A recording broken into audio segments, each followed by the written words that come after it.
Imagine climbing a career ladder on Airbus and Siemens, and then you make a pause to realize that breakthrough comes from mastering your mind, not just your daily work. Hello, Brainiacs. Welcome to the Brain Books podcast. First of all, this episode will be run in English. Unusual. The reason for that is that we have a great guest today, right? Our guest is actually Tillman Rush. Tillman, I don't know even where to start, right? So Tillman is NLP master. He's a founder of several startups. He's a founder of Bright Minds. He's ex-AWS tech lead. He's actually working for OpenAI, the very same company that is actually behind AI Revolution and ChatGPT. So when you use ChatGPT, this is actually where Tillman works. I said he used to work at Siemens, he used to work at Airbus, he used to work for Amazon. He wrote a book, Success Fundamentals, and he runs his own podcast called The Extra Mile. Today, Tillman will actually talk to us. He will share his knowledge with us. He will talk about his 5 dimensions framework. He will talk about how he actually got into mindfulness and productivity and tell us a little bit about the origin story. He will tell us also about how to use his 5 dimensions framework to be more productive. Tillman, it's really great to have you on the show and welcome. Really great to be here with you, Ermin and Yasmina. It's really a pleasure. Today with me, as always, extremely smart, bright and eloquent Yasmina. Yasmina, how are you today? Fine, thank you. And I'm so happy that Tillman is finally our guest because we are talking about him long ago. So the thing is, like, to have somebody who is working in OpenAI is something really special for us to present our guest in our region as well. So thank you, Tillman, for your time that you're going to share with us and that you're going to present all this knowledge that you're having, especially this kind of skills that you are like implementing in your life to be successful. I'm really happy to go deeper into that. And I remember, Ermin, when you texted me, it was right in my first week at OpenAI. That was 2 months ago, and this was quite a journey since then. So I'm very glad that we can make it today on a peaceful Sunday. It's beautiful outside here in Munich. Excellent. So let's then kick off with the maybe origin story, Tillman, right? So let's start where your transformation story begins. So what actually pushed you towards mindfulness, personal growth, and how did you actually get into that? Well, if I start at the very beginning, you'd say origin story. You know, I grew up in a small town, like 850 people, and I would say life evolved around, there was a football match on the weekend and the next school was 20 minutes away by bus. Yeah, so it was a very specific environment, I would say. And I think that time I developed this need or this want to have freedom, kind of to choose the people I'm surrounded with, to choose where I want to go. But I also realized, all right, I still have 7-8 years of school. Now I have, and this is how I developed this want for freedom. And coming from this small town, I thought the biggest thing was to study mechanical engineering and to work in one of those German automotive manufacturers. So I studied mechanical engineering, and then I made my first internship at Airbus. I did an internship at consulting. Well, at that time, I think I was already a bit entrepreneurial, or maybe quite entrepreneurial.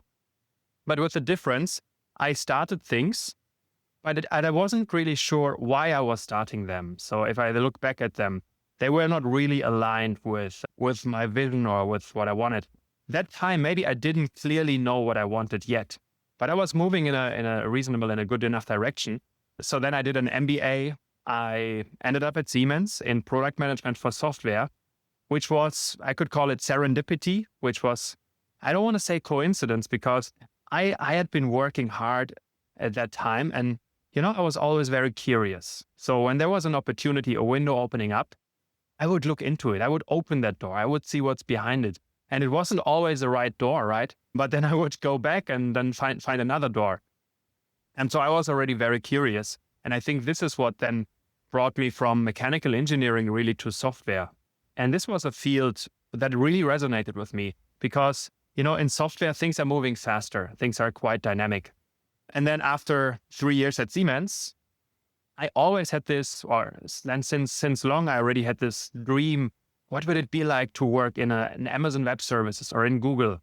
And then actually at the beginning of the pandemic around that, I thought, okay, now after 3 years of Siemens, it's time to do that. it's time to take that step. And I remember it was a big project for me to apply in one of those companies. I prepared my CV, I practiced, I spoke with a lot of people, I leveraged my network. I really did a lot for that. I think in parallel, I had this entrepreneurial journey, which started. So I had we sold rose boxes with preserved roses for over 7 years. It was called Paris en Rose. It still exists. We then sold it to a flower shop. Actually, I sold it because then I was the only owner of it. Yeah, but so I've been an entrepreneur for a long time and I've started different other ventures. But I think that time at AWS and also when I started my NLP journey, an even bigger journey started for me, which I'm happy to go a little bit deeper into. Yeah, but this is where I came from.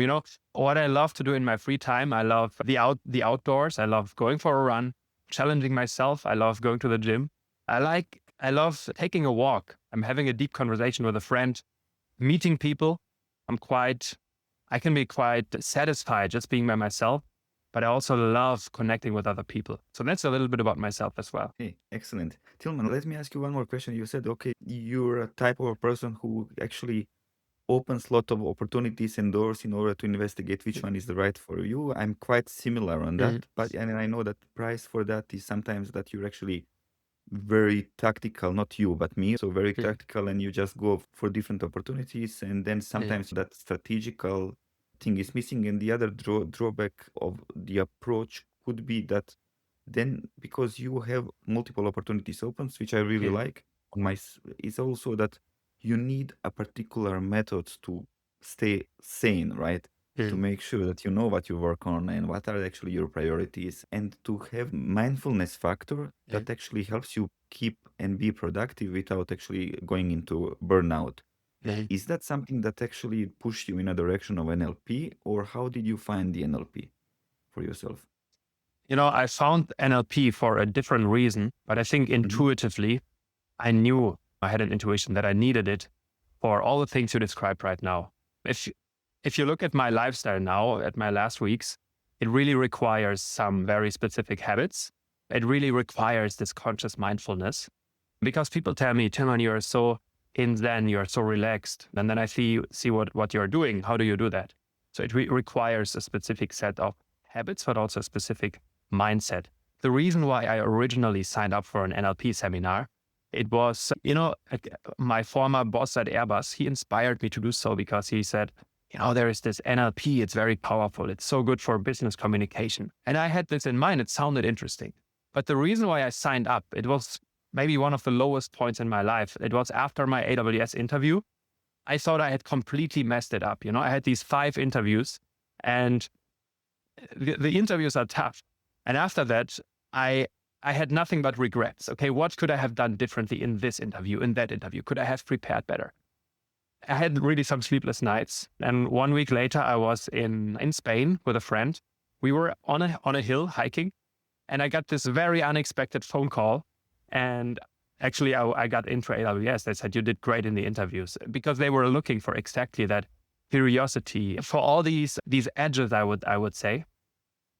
But during that week, while I was sometimes sleepless, I signed up for an NLP seminar because I thought I want to improve my business communication. Next time I do an interview, there should be no coincidence. I want to nail this. But again, I think intuitively, there was a part of me that knew that I signed up for this NLP seminar because of a whole lot of other reasons. Because when I arrived there, it was here in Munich. It was a really nice group, like 15 people, a trainer called Marion. It was also a therapy for me. So Marion, she was explaining life to me. And there were so many aha moments because I finally understood kind of how my mind works. And we had these group coaching sessions where I oftentimes volunteered. Maybe that's also the curiosity. And I remember I cried. I bursted into tears in front of the group. But this was completely fine because it was such a safe space. And a part of this was also to have some one-to-one coaching sessions. And I would say this is like a therapy that was like a therapy in the way we did it, but very solution outcome oriented. And as we say in NLP, there was something to be held, heard, and healed. And while I was really connecting with this inner parts and understanding myself better, a lot of things started to shift for me, because people who knew me, they would say, okay, Tillman is fine. Tillman is doing great. I was doing fine, but was I really doing great? I don't think so. I think I was maybe a bit under my possibilities. And also I could have these negative thought spirals and think back of all the bad things that happened in the past and see them in an actually negative light. Today, I'm really grateful for all the things that happened in my life, because I framed this differently. I changed the focus. Well, first of all, I changed the focus overall, but also what I focus on in the past, it's something different. And each drawback is now a part of my hero's journey and made me who I am now. So NLP, the NLP journey, it started in September 2020. But since then, it continued, it accelerated. I did lots of NLP trainings. Then I started coaching people. Then I started coaching groups. And during all that time, I was constantly connecting with myself more and more.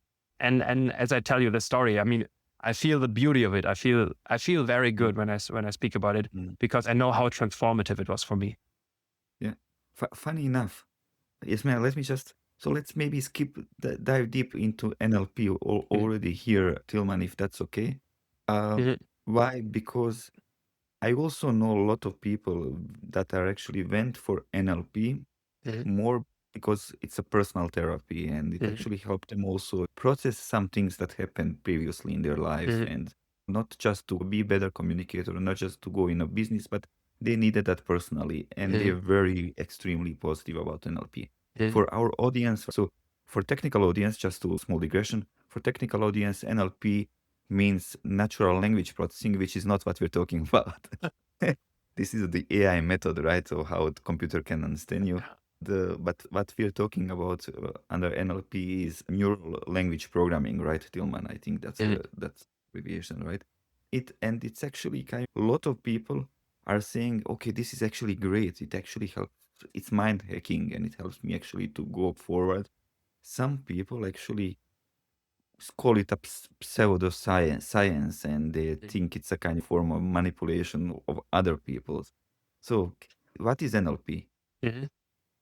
So first of all, I would say, relating back to what you said, oftentimes NLP it can have different shapes. When I was in my NLP training, one of the first things I was thinking, well, I want more business people around me. Maybe I should have signed up for a business NLP course, because there were people in different phases of their life that were all seeking for something different.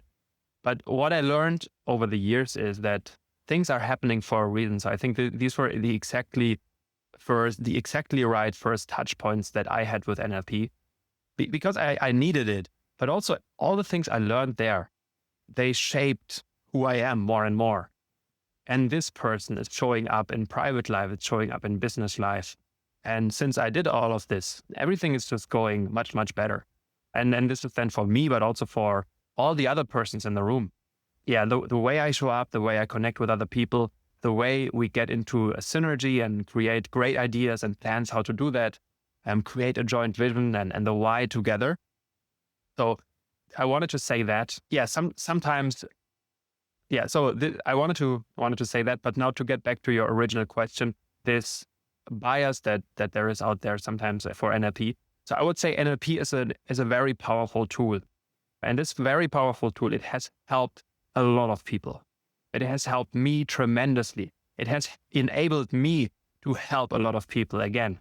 And it will continue to help me help people. And this is thousands or millions of people. My vision is really to help hundreds of millions of people with this. Now, with every tool, it can be used in a very positive way, and it could also potentially be used in a harmful way. So, I mean, it's the same with technology. And so the key is really to have an aligned set of values and standards. And I would say, especially in our age, there are so many methods and tools out there. And if you look at social media feeds to influence people, this set of values and standards and this willingness and this sincere willingness to do something good, it is so, so crucial. And it's not anymore to a certain institution or authority. I think this set of values, it is something that each and every one of us must have the responsibility for, and also to promote this set of values outside. So concluding here, NLP is a very powerful set of tools. It is basically the map of a toolkit for the human mind. So I can understand why I think the way I think and how I can shape that, how I can influence that. And I can also understand how can I get into a better rapport or connection with another person. And based on that connection, then so much more is possible, because kind of we are vibing in the same way. We are getting into flow with one another. And maybe you know that sometimes when you go into your own flow state, just so much more is possible. Now, maybe you also know that when you get into a flow state with another person, it's just a 10x experience, right? So we can create this, but how to create this? For some people, maybe it's super intuitive. And for some people, it's just a bit intuitive. But what NLP also does, it's modeling success. It's modeling what worked, and to be very proactive about this. So you can look at someone that you really admire and just think, okay, what are they doing? How are they doing it? And you can actually apply some of the same patterns, and they can bring you similar results, which is a really beautiful thing. So yeah, that's a broad explanation, but I think in a nutshell, really, it's a very powerful tool. It has helped a lot of people. It is every day helping a lot of people. And on these NLP trainings and seminars, I meet some of the most amazing people I've ever met in my life. And I would say with a lot of confidence that there is a broad consensus there to do good in this world. And it is important. If I think of one of my trainers, Robert Dilts, he's doing this he's teaching sleight of mouth. And he analyzed the biggest speakers in the world.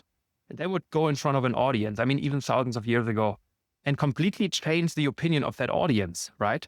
Completely change it in 30 minutes, in 1 hour. So he analyzed what are the language patterns they use. Or you think of Richard Bandler, nested loops. So these are also ways you can really change someone's opinion with language. Now, is it helpful to I would say, open someone's perspectives about the world? Is this a helpful thing to do? Because sometimes people really get stuck and don't see the possibilities that there are. Yes, it is very helpful, right? Does it have to be used in a reasonable way? Yes, absolutely. Do we have to be especially reasonable about it and have high values now in times of AI, when you can really when everything can be augmented with AI? Yes, absolutely. In the past years, have people been influenced in a negative way at scale? If I look at the social media feed, where the goal might be to maximize people's time staring at the screen, scrolling through that, basically playing with their emotions, I think this is really bad. So we all have to have the highest standards on this, I would say. Cool. Yasmin, I know that you also have your opinion about this one. So would you like to chime in? So the thing is, as you said, you can use all these tools in a positive and negative way. So the thing is, like, it's our moral duty as well to use it in a proper way. But since you already explained these kind of things, maybe just to say in a practical way, how do you use it? For example, if you can give us example in your daily life, for example, in business, when you see a new approach to somebody that you're expecting is going to be some conflict, and how to resolve that kind of problem. So what are the tools that you're using from that background to resolve that situation in that sense that people can understand you in a practical sense? What are exactly the tools that you're using? Okay. So let me cover a few things. If I think of my business life, and also in general, putting myself into another person's shoes, like seeing the world from their eyes. Sometimes also seeing the world from a third person, like from an outside perspective. Okay, what do those people need? What is something that they both want to achieve, something bigger, which could unite them? Also, really getting into a strong connection with somebody rapidly. And there are some practical tools, like using a similar body language or using a similar set of words.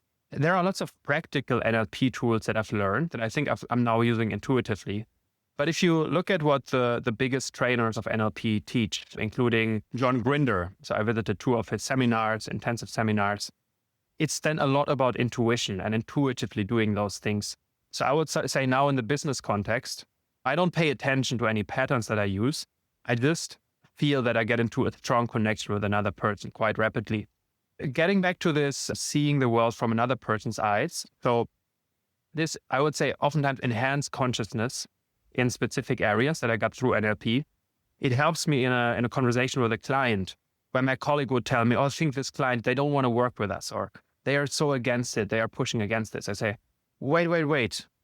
What if the person wants to work with us, but it's actually something else that is on their mind, or maybe something we have to change? Maybe we have to highlight more the joint value. And it is oftentimes like this.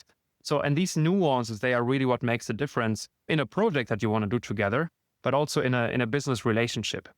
So I think starting with tools to build a relationship, but also the importance of a vision to create that together.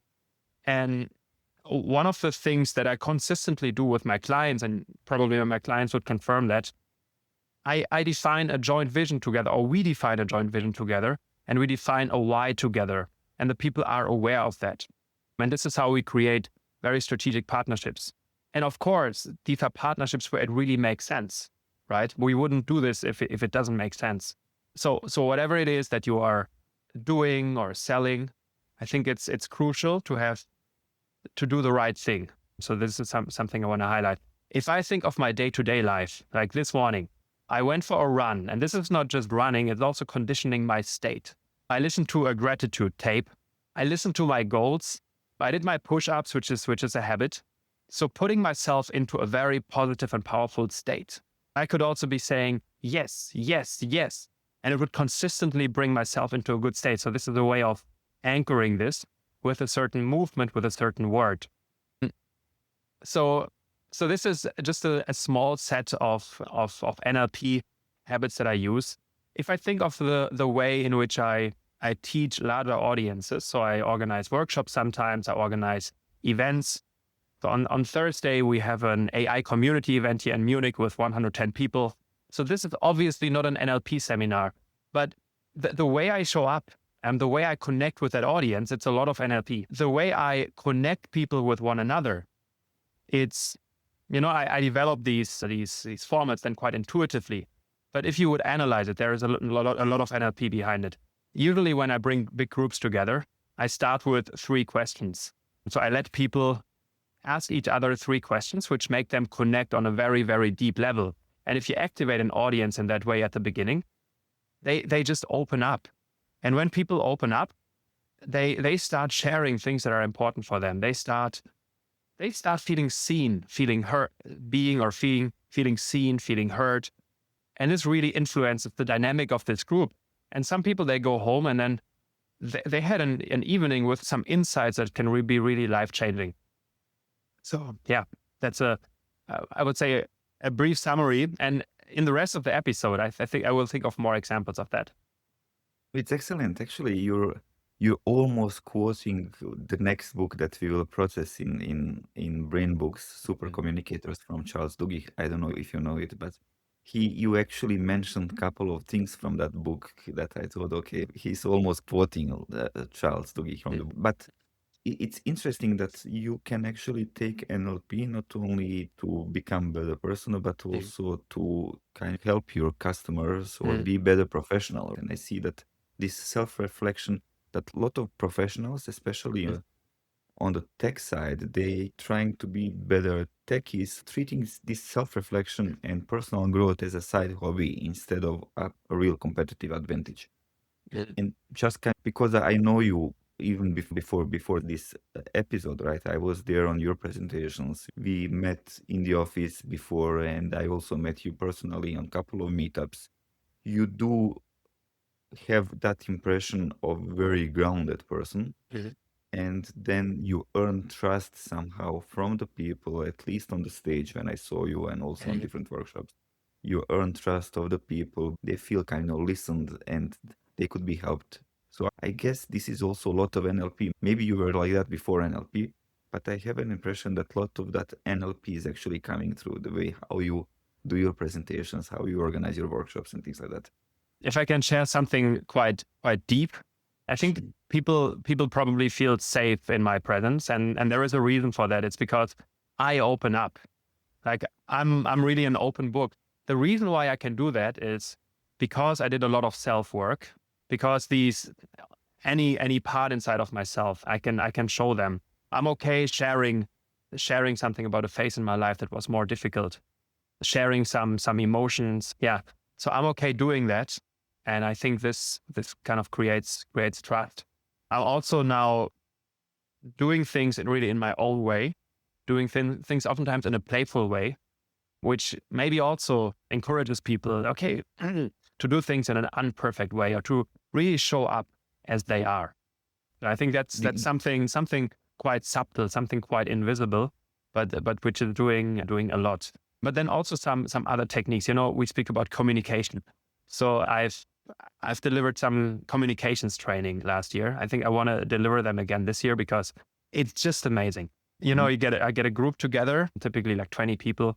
We go through a 5 hours workshop and some really funny exercises. For example, people have to look into each other's eyes. I don't tell them for how long, but they learn so much during that exercise. And we basically go through all of the principles of communication. And I think now in this era of AI, of technology, communication is something to differentiate yourself. So you can ask yourself, how much have I invested or how much time did I spend learning about communication or NLP in the last weeks or months or years? And it could be any format, it could be you're reading a book, you're listening to a book, you're speaking with somebody capable of this, you're attending a local meetup, or you sign up for a training in that regards. Because this is so differentiating. I think then the way I communicate on the stage, also asking a lot of questions, it then also reflects how the audience communicates with one another. And it influences kind of the atmosphere in the room. And the thing is, this is all learnable, by the way. So now I kind of figured out a way, if I want to achieve something, like I wanted to become a trainer, right? So I signed up for trainer trainings. I started speaking with people who are incredibly good at this. And I'm learning, I'm at the same time a teacher and at the same time a student. So yeah, I would say I probably wasn't always the very best communicator, but I learned those capabilities. I mastered them myself and then I started teaching them. And I think the best way to master something is actually to teach it. And when I say master something, it's important for me to highlight, it's always a journey, right? I'm getting good at something, but I'm always getting better at it. I'm always staying curious. I'm always continuing to learn in that regards, observing. Excellent. It's a very nice segue into your 5-dimension framework. I already mentioned it at the intro. You have another company called Bright Minds Consultancy and Training, where you help businesses actually achieve. But maybe you can also talk a little bit about your framework and how that can help us. Can you maybe walk us through each of those steps of those 5 dimensions, so each of the dimensions, and how do they connect, how they can help us? Yeah, super happy to do that. And I want to tell you how I discovered or where I created this framework and also what are the different phases. So there are 5 phases. It starts with mindset. So being very proactive about your mindset, understanding yourself better. And then I think tweaking it in a way that it is actually helpful for you. The second one is having a clear vision, a clear purpose, and to define your mission by which you live every day. The next one is about how do you spend your time? It's basically about time management. The 4th phase or the 4th pillar is about how you organize yourself, how to get into a flow state more consistently, how to manage your energy, how to show up in an energetic way. And the 5th pillar is self-leadership and accountability and how to get there, how to be really disciplined. So first of all, how did I discover those? And then I will dive a little bit deeper and make it very, very practical, so that you can reflect about it and also have some takeaways for yourself. In 2023, I attended my first Tony Robbins training. It's a UPW training, Unleash the Power Within, in Birmingham. The first time I had heard about Tony Robbins was actually in 2020. And I went to the seminar in Birmingham, and I remember in one of the exercises, he told us to connect with the feeling of certainty, clarity, and especially certainty. So to feel certain about something. And I remember at that time, it felt a bit difficult for me to connect with a feeling, like just to bring it up based on command. But he actually taught us how to do it by thinking of moments in life that where I was very certain, right? I felt very certain. and thinking of those moments again and again, anchoring them. And one of the big takeaways was to get this feeling of certainty.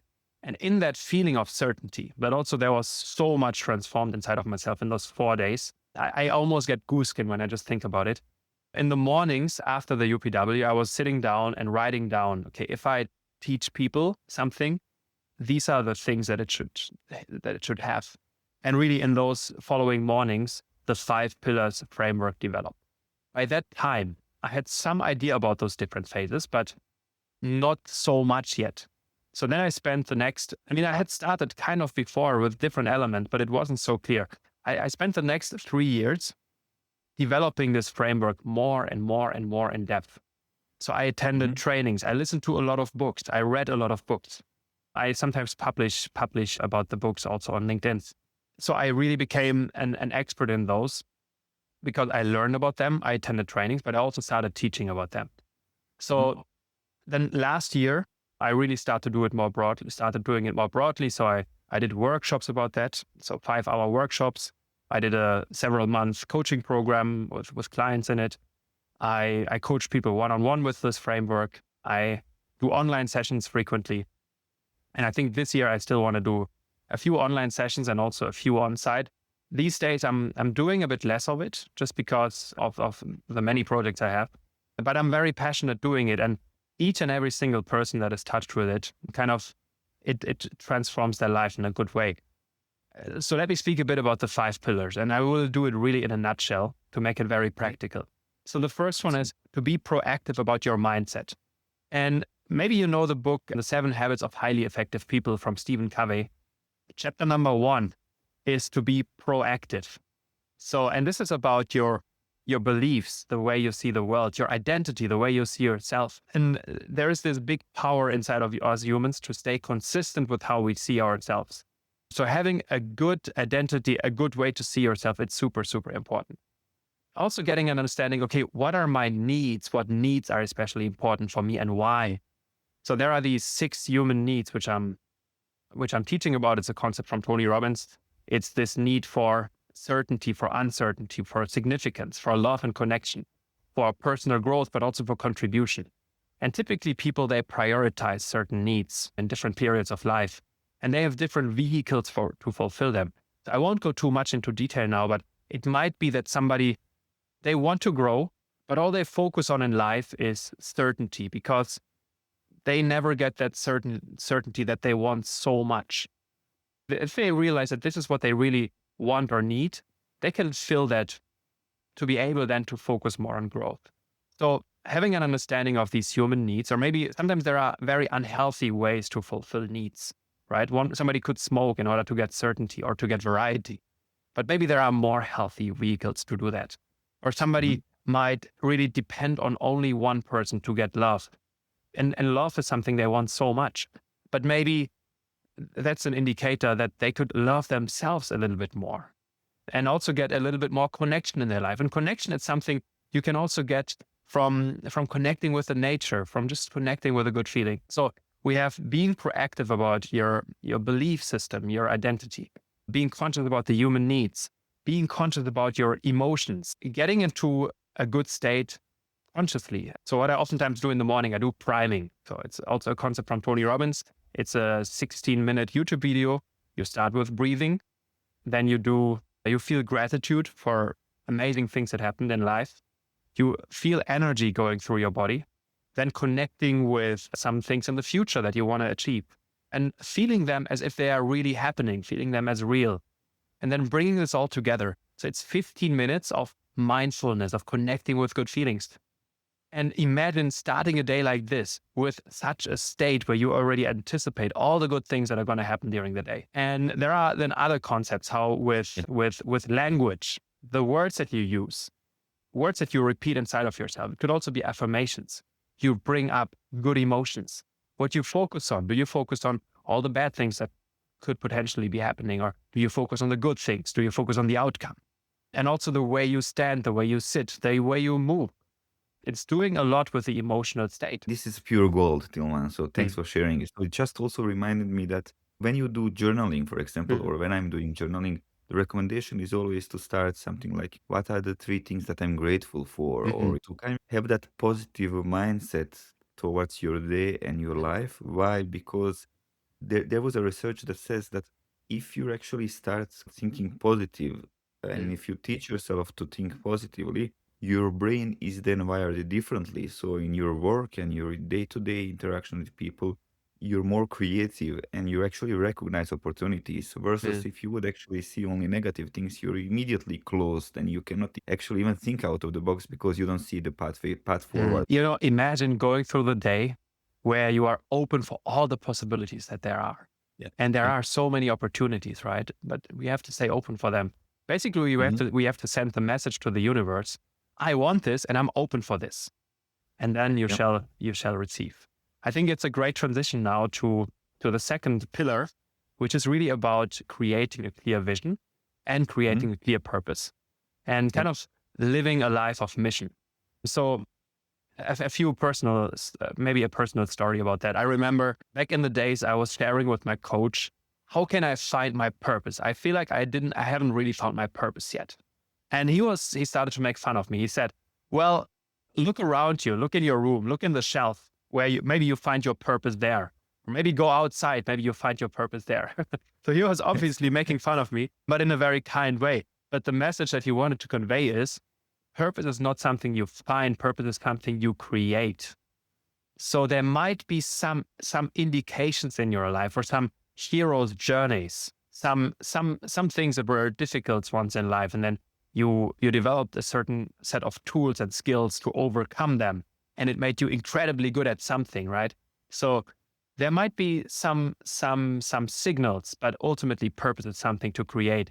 So then I took the decision to be a person of purpose, to live a purposeful life every day and to create and recreate that purpose every day. And at the same time, starting to create kind of a life plan and really being open about what I want. And there are so many limiting beliefs out there.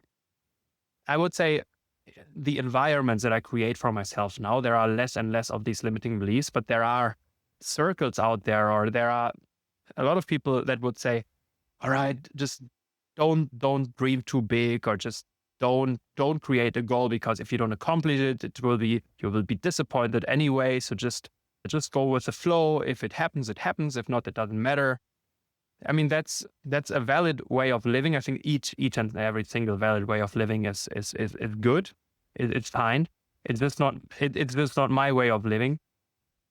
So I think there is this opportunity, right, that we can actually choose what we want.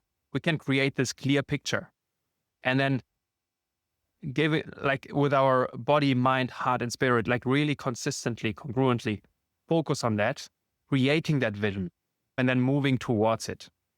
So that's the second thing, to allow yourself to create a clear vision. And I'm sure you have those people around you who will help you to believe in it. Or you have these books of some great authors or role models that also encourage you to believe in it. When I do goal setting workshops, I really bring people into a state where they can be creative, to think big. What is it that you really want? And if that was accomplished, what else would be possible? So think of the most beautiful, the biggest thing that you want, and make that your vision. Make that so beautiful that you want to move towards it. And define your clear why, so define your clear purpose. And then all of this is kind of encapsulated in the mission, right? Because the mission, it's always an answer to the question, okay, what do I want and why do I want this? And how do I live on a day-to-day basis to get there? So that's the second pillar. And I think no matter where you are in that, when you just start focusing on this a bit more, you can even speak with ChatGPT, or you can start having conversations about this to really decide to be a person of mission and purpose and create a clear vision for yourself and move towards it.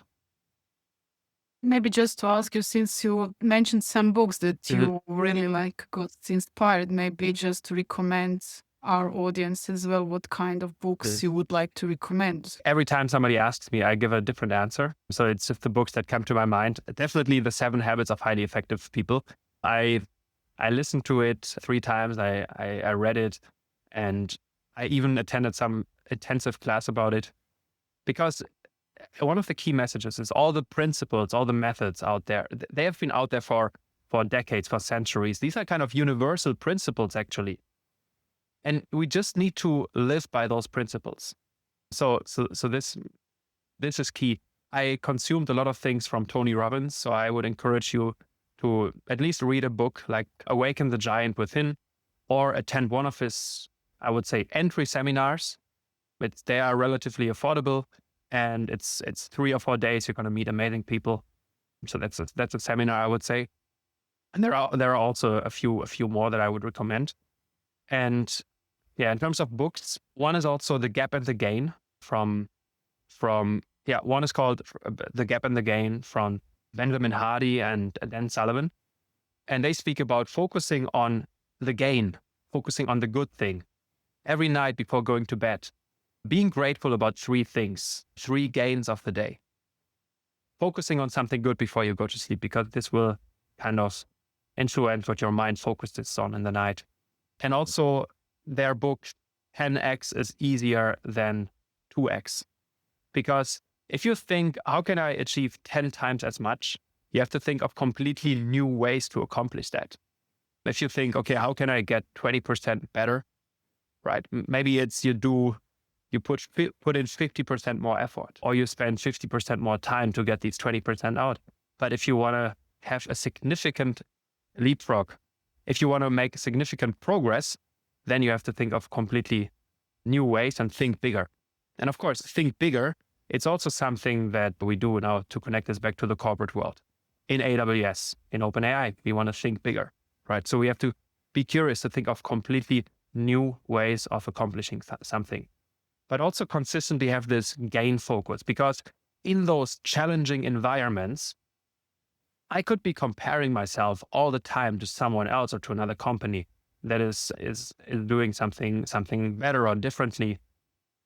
Yeah, if I stay with myself, I could be comparing myself to other people that are better in this, more successful in that. This person already has a family. This is something I really want one day in the future. So I could be comparing myself to them right now. And then I remember, okay, I do have a life plan, right? I do things in my own way. And looking at my own progress, it's so important. Like, where was I a few years ago? Where am I now? Where do I want to go? Rather than comparing myself with others. And this comes a lot back to this gap and the gain concept.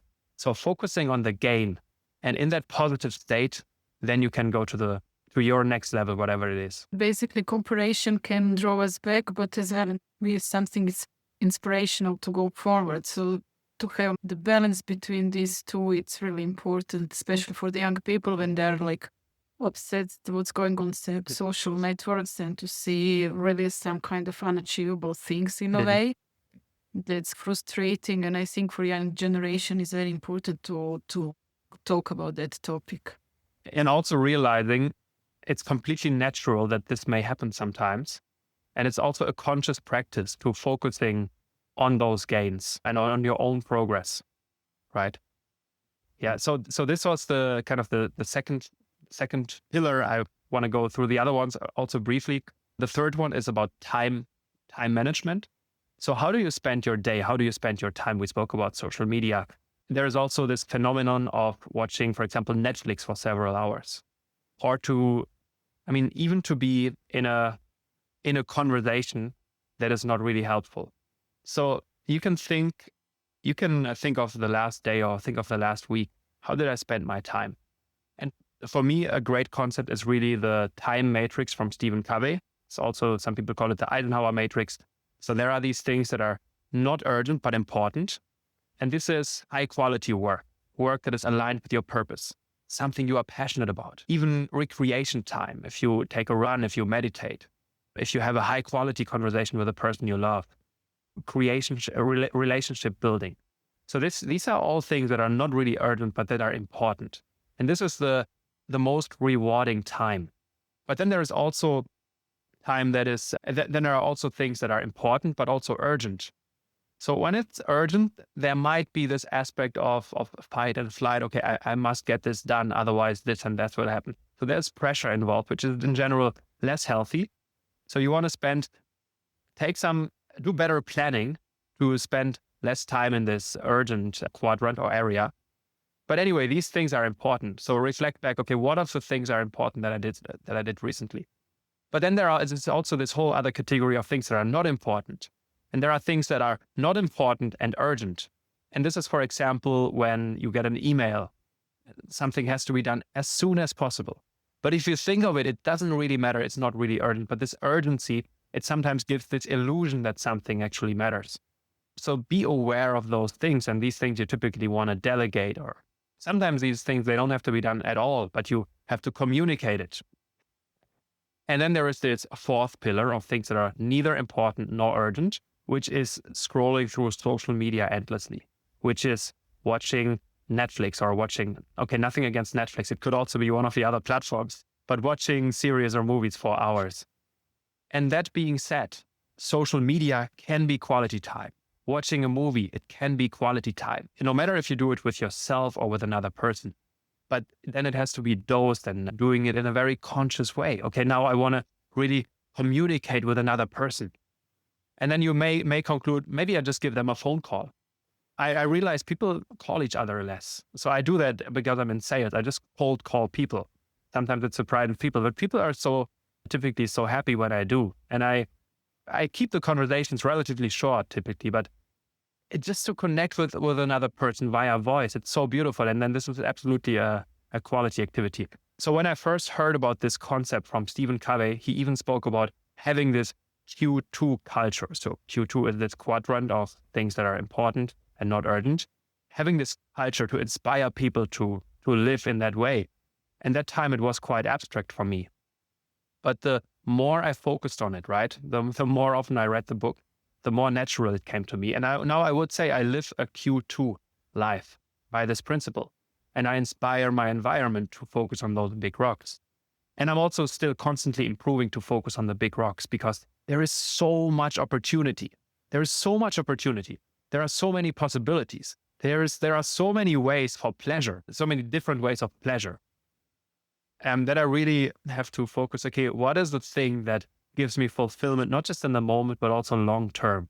What is the right thing to focus on? And I think even asking yourself that question in the morning, on the weekend, during your weekly reflection, it can already be a game changer. So I'm doing a 1 or 1.5 hour weekly reflection on the weekend where I ask myself, okay, in these different categories of life, what do I truly want to focus on to have the biggest impact on my life, on the project, on those people that are important for me? Just something for the audience. When you were explaining Eisenhower matrix, there is also a very useful method. It's called Getting Things Done from David Allen. And there is the book actually talking about the same thing. But it also tells you when you're working on your task list, and not everything needs to be done by you. Think about if you delegate things. Is that actually a job for you? Do you want really to focus on that or not? And this actually reflection really helps. One side question also, because you mentioned self-reflection. Do you journal, Tillman? Yes, I journal a lot. So I've been doing this for years. I had my journal handwritten, then I transitioned to my iPad. I have all those journal entries. It's beautiful. Sometimes I revisit them. And now I do voice journaling. Because in general, I love using voice for programming, so vibe coding, for any way of communication, and also for journaling. So now, actually with Lumina OS, with my app, there is a voice journaling mode. So all my journaling is recorded, but it's also transcribed so that the AI coach and the weekly reflection feature can revisit it. So I journal a lot. And as you said, journaling is about reflecting. And it's a beautiful habit. Yeah. Okay. Do you have any particular way of journaling? Do you do it in the morning, or is it a kind of habit that you do on a particular time of the day? And is it always the same questions that you answer? So how does your journal look like? You don't need to tell me what is in the journal, but how do you? So I have this morning intention, this reflection during the day, and an evening journal. In the morning reflection, I oftentimes do it after my morning routine, which consists of different elements, but it's push-ups. I oftentimes like to go for a run. I oftentimes do the priming or a short meditation. There are some elements like the push-ups I always do. And in that time, I oftentimes get inspired. So I then share some inspirations, but also this intention. And this intention, it's a bit a vague intention oftentimes. Mhm. So today I want to find a very inspiring insight with my customer. Or today I really want to my intention is to make very deep connections with people. And this leaves so much space for serendipity to happen that amazing things come out of this. Instead of if I would say, okay, I want to achieve this particular thing. But nevertheless, maybe there are some things that I do want to accomplish. So I would also speak them into it. During the daytime, I oftentimes get reflections and I just capture them as well. Mhm. And then in the evening, really reflecting about the day. What was great? What did I learn? What progress did I make? What did I learn? Also, what didn't go so well and how would I do it differently? And yeah, what's most important for the next day? And as I use voice, I'm using my hands right now. So I think writing, it's very powerful because there is this, writing is very powerful. Anyway, speaking, so using the body, speaking and then moving your body, it's also very, very powerful. So I think both methods are valid. They say even when you write it, there is that connection between your body movement of putting the words on the paper and your brain. It actually, that connectivity stays longer, right? And it actually gets kind of somehow written in your brain cells. Right. So when we speak about goal setting also, these goals, they must be written down, right? There is something to it that these things that you write down, that they become reality. But not just writing down, you can also paint a picture of it to activate different sides of your brain and then look at that picture frequently. You can, of course, also ask AI to create a manifestation picture or even a manifestation video. And these things work, right? Because you connect with it emotionally. It helps you visualize because you have this reference picture. And this reference picture, this movie can continue in your mind. So, and this is then also NLP again, to activating different senses. So this visual sense, but also the haptic sense or the kinesthetic sense, and getting this into your entire body, not just saying it, but also moving to it. Cool. Let's move to the fourth pillar. Yes. I mean, you gave me a great transition actually, because you mentioned the book, Getting Things Done. So put yourself into my shoes for a moment, if you want to. So I've had this corporate job. And I never did 9 to 5. Like I always went for the extra mile. I always really went for the extra mile, also in AWS. And at the same time, in parallel, I had a startup or a company. Like I had Rose for 7 or 8 years. And then I started with Bright Minds, coaching people one-to-one and coaching groups and doing workshops. So I had to organize myself somehow because it were just so many things. And at the same time, I had, of course, a social life, relationships, friendships, all of this. So there were a lot of to-dos. So I started with to-do lists. I used the concept of David Allen. I think I got pretty a master of David Allen. I had all of these sub-lists of someday maybes and so on. And the different kinds of lists. And during that time, I remember speaking with my coach, hey, I have always a full to-do list. And somehow I never get it done. And I feel like my actions are not so connected with what I really want. I'm not consistently moving towards my vision and not living such a purposeful life, even though I have all of these to-dos and I'm doing all of these to-dos.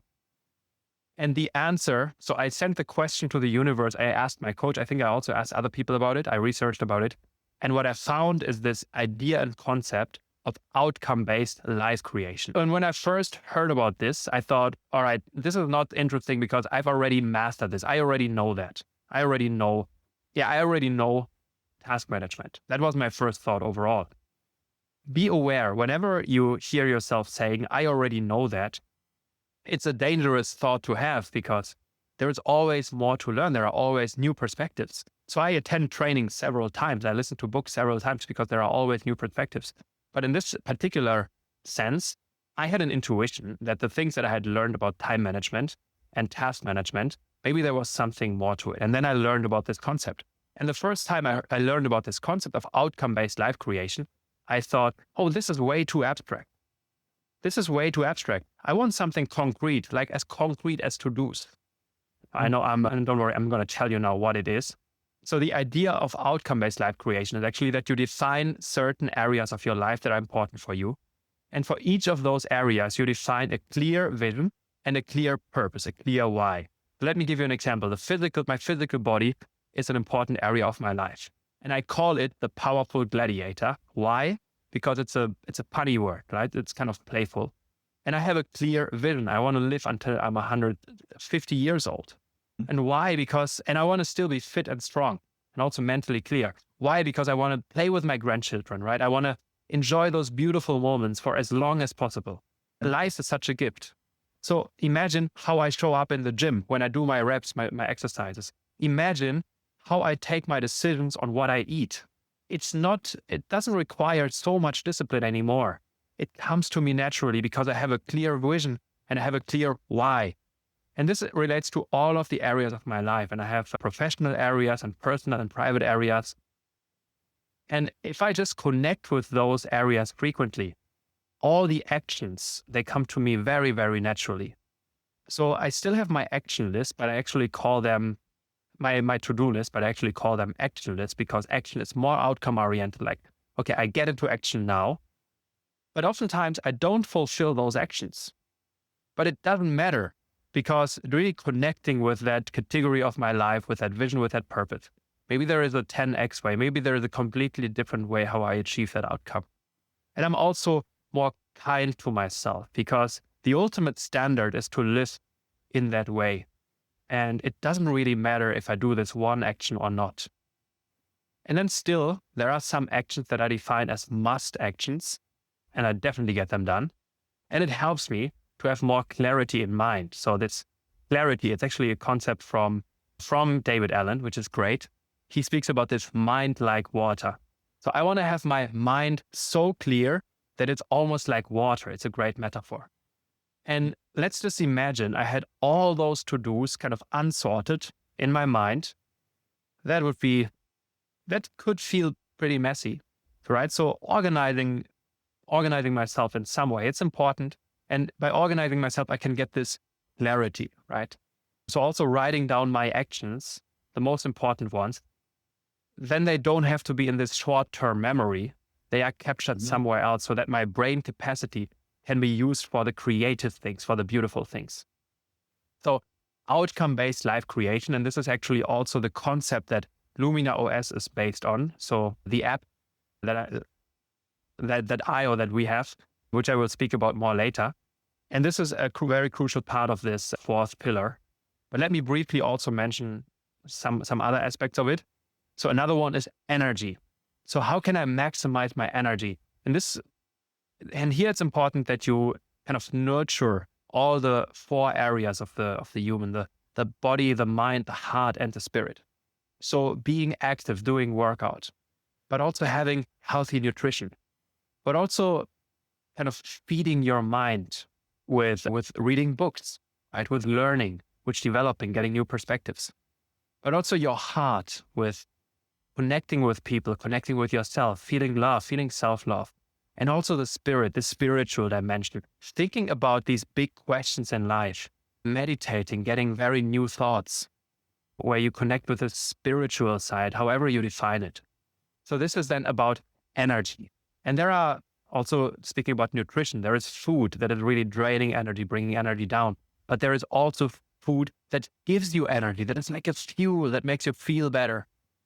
And it doesn't come difficult for me anymore to choose the things that I eat because there is already this feedback loop.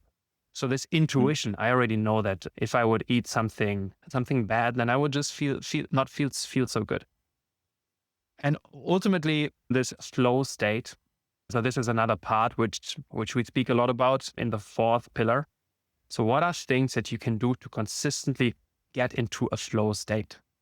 And it's about creating a clear working environment for yourself, having some dedicated focus time and a lot of other elements.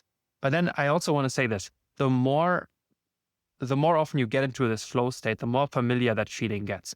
Whatever emotion it is that you want to feel more consistently, even if it's creating love with your partner, you want to have more romantic moments or loving moments with a partner. the more often you get into that state and also being proactive about it, the more familiar it is. Yeah. And it's the same with that flow state. And at some point you get into this state where no matter where you are, you can get into this flow state. And so these are some aspects of this fourth pillar. So it's outcome-based life creation, it's energy, which includes all the four phases of all the four dimensions of the human. And it's also getting to this flow state consistently. I agree with you regarding getting things done, right? It's actually very effective on a tactical level. But if you're missing that strategy, right, where you want to go, it can actually just become very tactical, repeating the same thing every day. Right. So let's move maybe to the fifth pillar. So the fifth phase, it's about self-leadership. So I would say in order to lead others, it's key, first of all, to leading yourself. And that is very strongly connected with discipline. So not falling for urgent of the moment, but knowing what is important and then taking the right decisions and taking decisive actions for that. And these right decisions, they may sometimes not allow a short-term pleasure, like eating a piece of chocolate. It's a short-term pleasure, or eating a piece of sugar. But what's the long-term pleasure? It's actually feeling energetic, being healthy, or finding other ways to bring up this good emotion. So discipline is really a key here. So this is, I think, one part of leadership. But another part is standing in for something, having a clear vision, and also going there, and oftentimes going there first. Because leadership requires courage, right? Because this territory might be an unexplored one. It might be something you're not yet familiar with, but then you go there first, and it might feel uncomfortable at first, but then you get more and more familiar with it. So that's also about leadership, but also taking others as well, right? There is this idea of personal growth, but what does this enable? No matter if you grew in a financial way or in a mindful way, you can then help others to get there as well. And that's this sense of contribution, which is to me and to many the ultimate goal, right? Well, what's the meaning of life? Well, one of the important meanings is definitely to contribute, whether it's any kind of purpose and mission, whether it's a family or it's a nature or society or something spiritual. We want to contribute. So leading yourself so you can lead others. It's about discipline. It's about standing in for something and recreating this again and again. It's about going first, doing the uncomfortable things sometimes, and then also being accountable and creating your own ways to stay accountable, whether it's an accountability body, whether it's a system like Lumina OS. It also has ways to hold you accountable in different ways. So it's all about this, because you can master all of those four phases, but if you don't apply this consistently until it becomes second nature, then a lot of potential and opportunity is lost. And the last thing I want to say about this fifth phase, it's about environment. There is this saying, environment is stronger than willpower. And one can bring up a lot of willpower, right? Pushing against resistance again and again and again and again. And by the way, I think pushing against resistance, it's something beautiful. Sometimes in the morning, I do this high intensity workout. I push against so much resistance. And then no matter what could be holding me back in the day, I'm unstoppable because I already accomplished this in the morning. But anyway, this willpower, it's only so strong, or it could be hard to maintain if the environment is completely against that. So you got to create this environment for yourself that actually is a fertile ground for your ideas. And now you may think, yeah, but the five closest people around me, they are not always so encouraging. I would say you don't necessarily have to replace the people around you right away, but you can at least invite some new people into your life. And if you think of it consciously, there are probably a lot of people that would enhance the environment even more if you would just focus on them a bit more. And another thing I want to say, we don't even have to know those people personally, right? I could be like Stephen Covey. He's one of the greatest mentors for me. And for some period of my life, he was one of the closest persons to me, obviously, because I listened to his book. I lived by his principles. So you can even bring those mentors or those book authors very close to you and create that environment for yourself, which is, I think, very encouraging. It was very encouraging for me when I heard it for the first time, because I do recognize people have different life circumstances. But I also think no matter what the life circumstance is, there is always a way ahead. There is always a way forward. This is crazy what you mentioned about environment. Just almost every productivity book that we touched, like Atomic Habits, for example, so from James Clear, or Feel Good Productivity from Ali Abdaal, they all say environment is actually crazy important for you to progress and develop yourself. Yes. So this actively creating of your environment is actually part of your becoming a better person. And this is also what you just said. Absolutely. In some of the books, I heard about this concept of creating your own mastermind.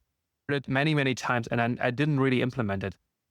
Until last year, I started implementing my own masterminds, and it's incredibly powerful. It opens so many opportunities and doors. So I have an AI mastermind. We call ourselves AI Hustlers Mastermind. It's obviously a quite funny name. I have a tech sales mastermind. So these are smaller circles, but I also do this on a bigger scale. So I created a tech sales community and an AI community. So in the tech sales community, we were meeting, it was a small one in last month with 20 people. Next month, it will be with over 100 people. Thursday in the AI community, we have 100 people coming together, creating this environment. And these people who go there, they are also proactively choosing this environment of people with whom they can speak about AI. Okay, what are the tools that you use for building? What are the strategies that you use? Just getting inspired. And all of those people, each single one, they choose their environment. I want to encourage every listener of this episode, if you don't have a mastermind yet, create one. It's as simple as thinking of a few people, okay, who is the most advanced in those topics? And create a WhatsApp group and start a kickoff call via Zoom, via Google Meet. And then get into this flow and boom, you have a mastermind. Thanks for sharing those 5 pillars of personal development, your framework. And I have impression on almost every pillar that you mentioned your app, Lumina OS. So the way I actually perceive now Lumina OS is actually operating system for my personal development. So tell us a little bit more about Lumina OS. All right. So happy to do that. And first of all, I want to say my mission is really to democratize those principles and those things. So for example, for the self-leadership framework, I'm now creating a Udemy course. And Udemy courses are so affordable. So I want to really democratize those skills so everybody can afford it. Also with Lumina OS, it's a very, very affordable subscription.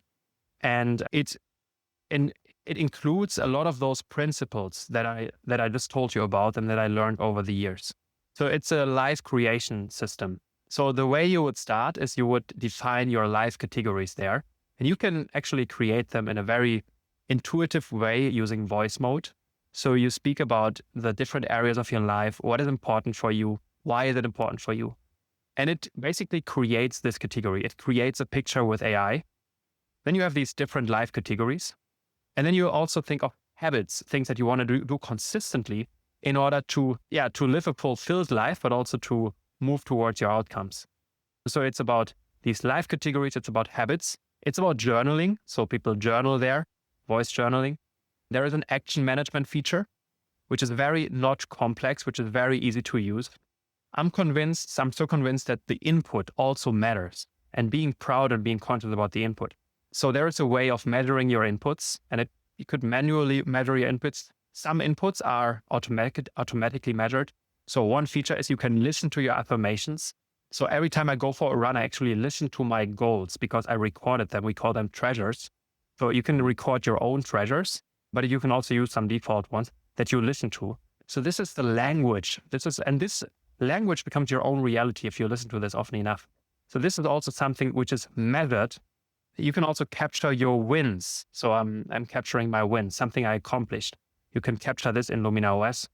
And there are many more features, actually. All of the things that I just described to you, you can use an AI coach to operate the application, but also to get feedback based on the principles. Based on all of the principles I just spoke about today, you can get feedback from this coach. Right now, it's all in written. There will be voice mode as well. And one of the most important things for me is also the weekly reflection feature. So one thing I learned both from Stephen Covey, but also from David Allen, is how important this weekly reflection is. And we have a very gamified way to do that in Lumina OS. I would say even for this weekly reflection feature, there is already probably a 10x value in it, because each Sunday, and today I'm going to do it again, I'm really looking forward to that, I connect with I think it's 14 life categories. What did I accomplish in the last 7 days? What was especially beautiful? What did I learn? And what is especially important for me in those next 7 days in this life category? And then I do an overall reflection. I evaluate how I feel.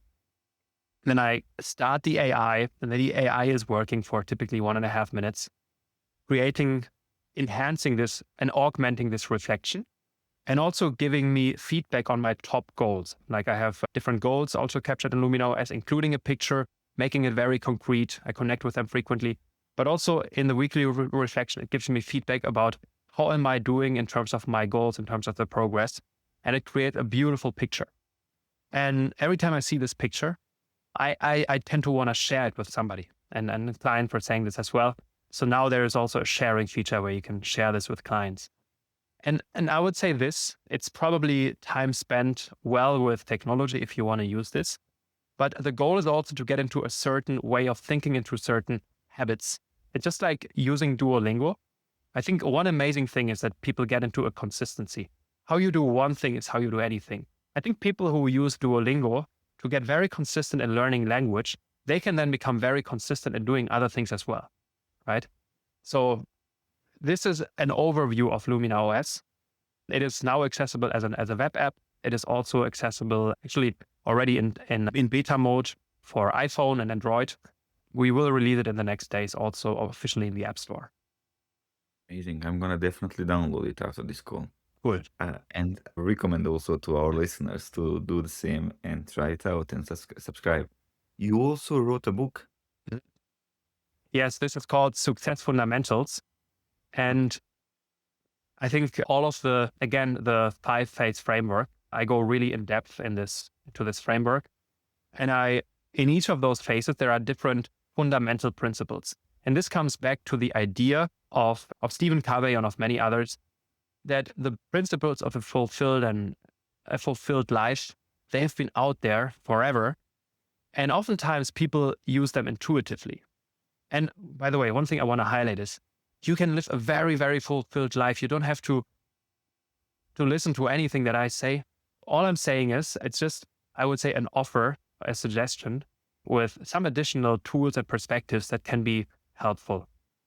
I really want to highlight this. So nothing of this is a must. It's all just an offer. It's all just a suggestion.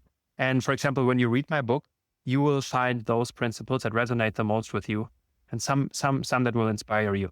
So there are 72 timeless fundamental principles, and this is also why I call it success fundamentals. Fundamentals to a successful or really fulfilled life. And I'm also sharing my own personal story. And I mentioned this term of hero's story, a hero's journey earlier in this. And many of you who are listening to this, the concept is familiar to you.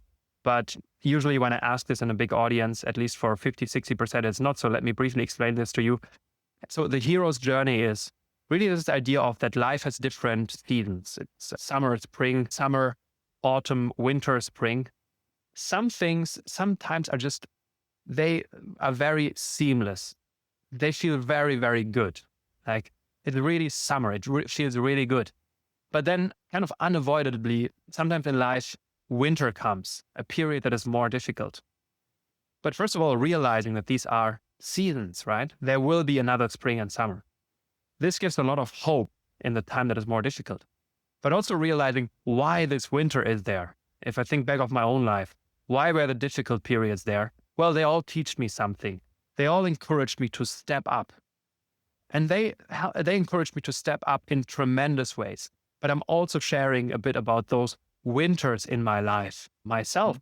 And also, for example, there was a time in my life where I was really mad at my parents for some reasons.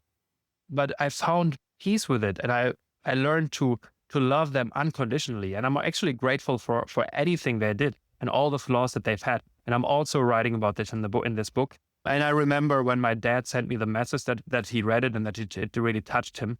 And this was such a special moment for me. So I'm also sharing some personal things about it, including, and this is what I wanted to conclude this with, I share about my grandfather, because one thing is very specific to him. He had his own hero's journey. So his father died when he was 10 through, a very, very bad thing happened. So it was a bomb from the Second World War, which was somewhere in a storage room on a chair, and there are on a table, and there were other things there as well.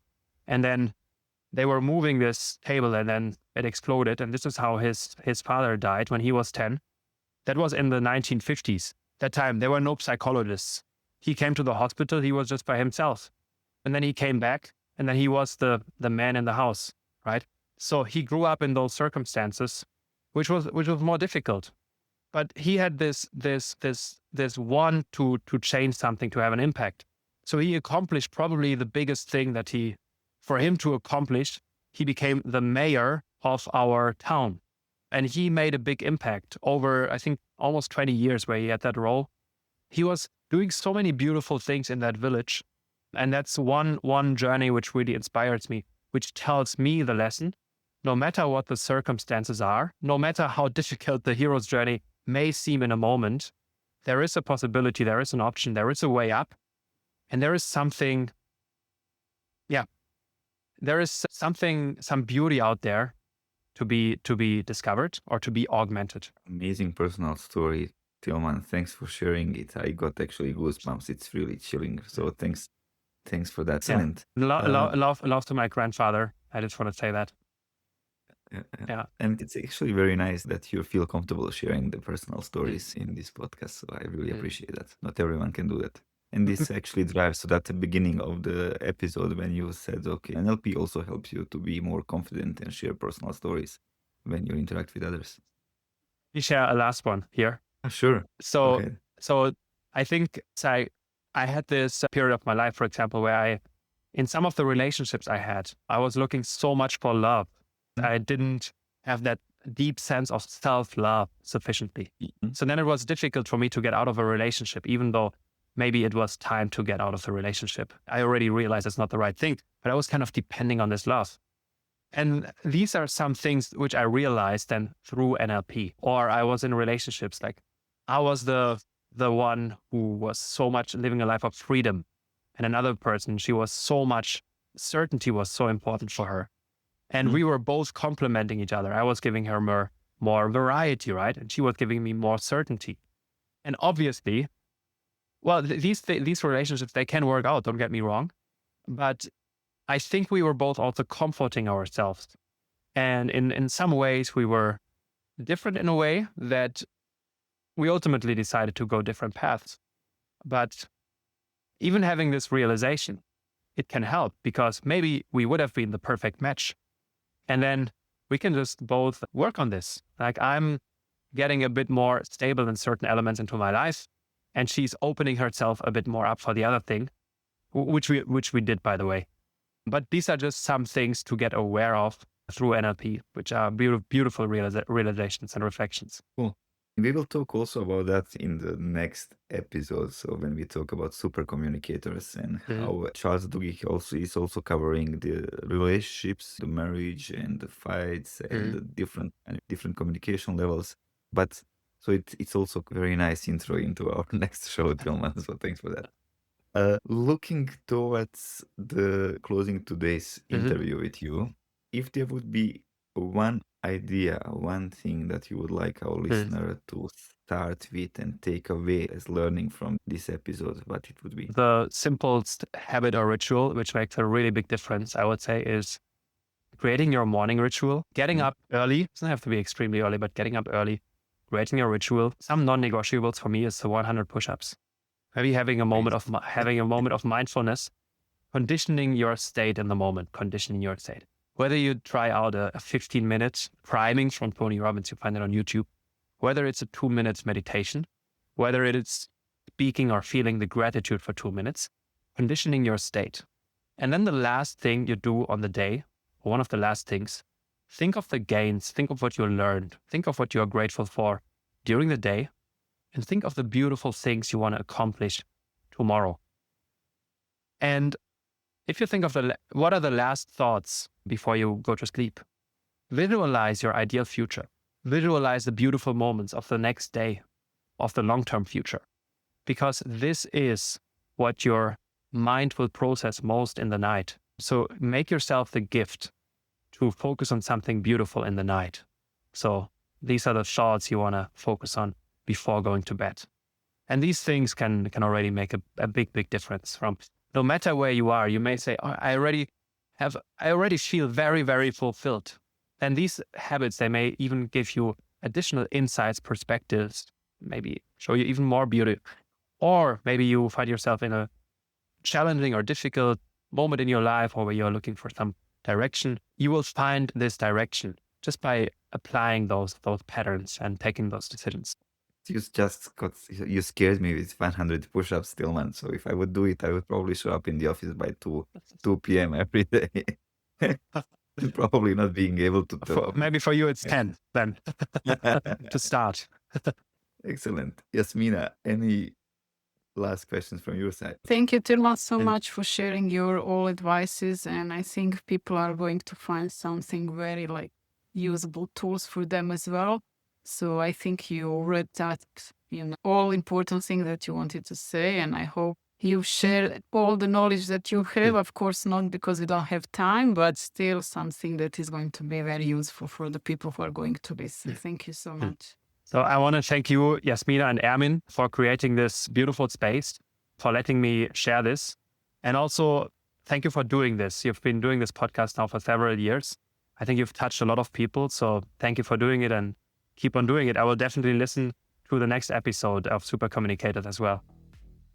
Thanks a lot also, Tillman, from my side. So I said that this was actually pure gold. I really enjoyed the episode. So for our listeners, so again, Tillman is the person behind Bright Minds.